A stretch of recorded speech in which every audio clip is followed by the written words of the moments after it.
I had heard it mentioned that the CBA was hopeful that it could be announced around the Stanley Cup final or before the end of the playoffs. Is that still realistic?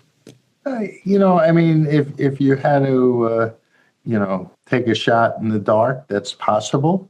I wouldn't rule it in. I wouldn't rule it out. But I do believe that we're having very constructive, positive discussions, and I'm hopeful that we can do our business quickly and quietly. Is there a different tone to these negotiations than in the past? Yeah. You think? And that's a testament to Marty Walsh and his focus, his attitudes on collective bargaining, his desire to collaborate, and his fundamental understanding that when the business of the game and the game are good, that's good for everybody. Is this a scenario, Gary, where I'm not sure how many times you and Marty are in the room negotiating? This is where staff are doing a lot of the back business and working things out?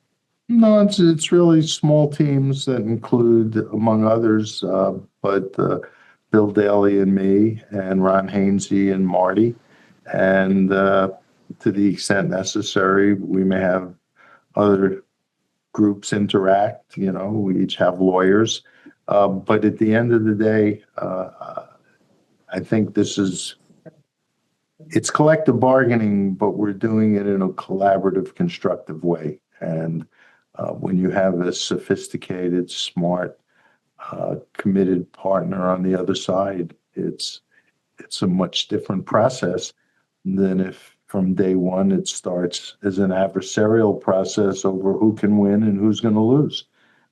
That's not anything that we've embraced, but when you're confronted with it, you do what you got to do.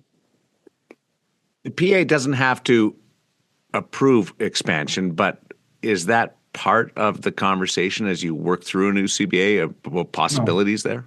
No, that was a good backdoor way of finding out if we were working on expansion. And Thank you. Not. We have, no, it's very, Darren, that was very clever. At the end of the day, there's no difference in what I've been saying probably now for the last couple of years. Yes, there are expressions of interest.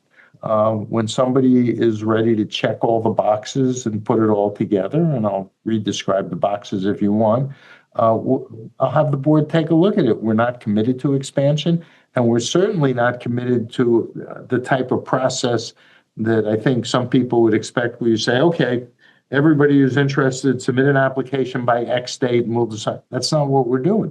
It's really more holistic, if you will, for lack of a better word.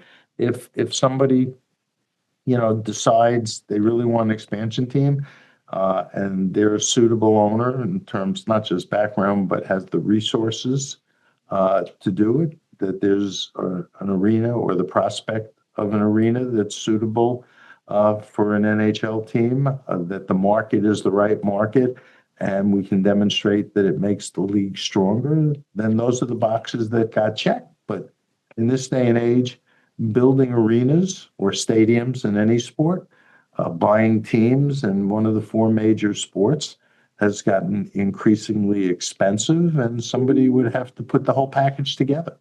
So there's not a timeline there. It's more when somebody is prepared to do it.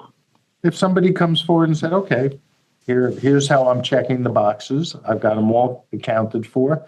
This is how and where I'm going to build a building and pay for it. This is, what we expect the terms of expansion to be.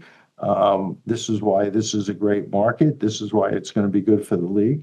Then if we're satisfied at the league office level, I'll then take it to the board, or first to the executive committee, to see if there's an interest in moving forward.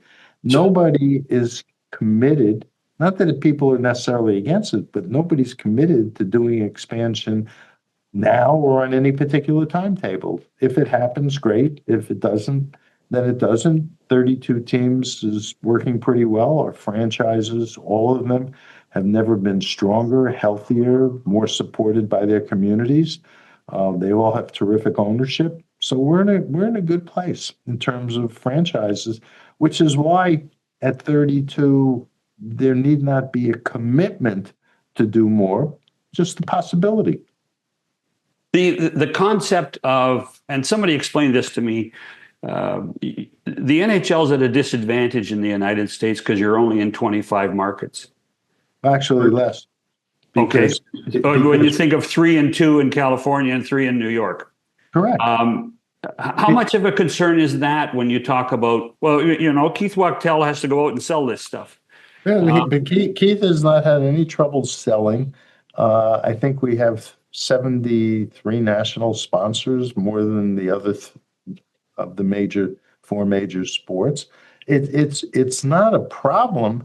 It may present an opportunity. Right. We're more than holding our own. Yes, if we had more NHL markets in the U.S., would the ratings be higher? Probably, because those markets would be where we're not, would be more engaged when they are.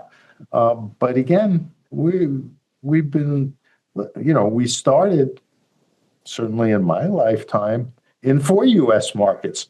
So, maybe we're not in as many U.S. markets as the NFL, the NBA, or Major League Baseball, but we're certainly in a substantial number of important markets. We like what we are, and it's more than we were, going back to the mid-'60s.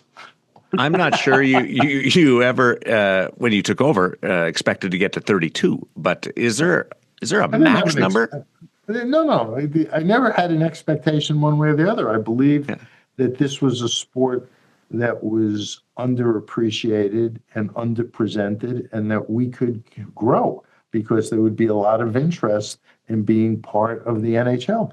Is there a maximum number? Yeah, I suppose at some point. It's not anything I focus on or worry about. Do I think we have enough talent playing hockey where we could have, 1, 2, 3, 4 more clubs? Sure. Would we have 10 more clubs?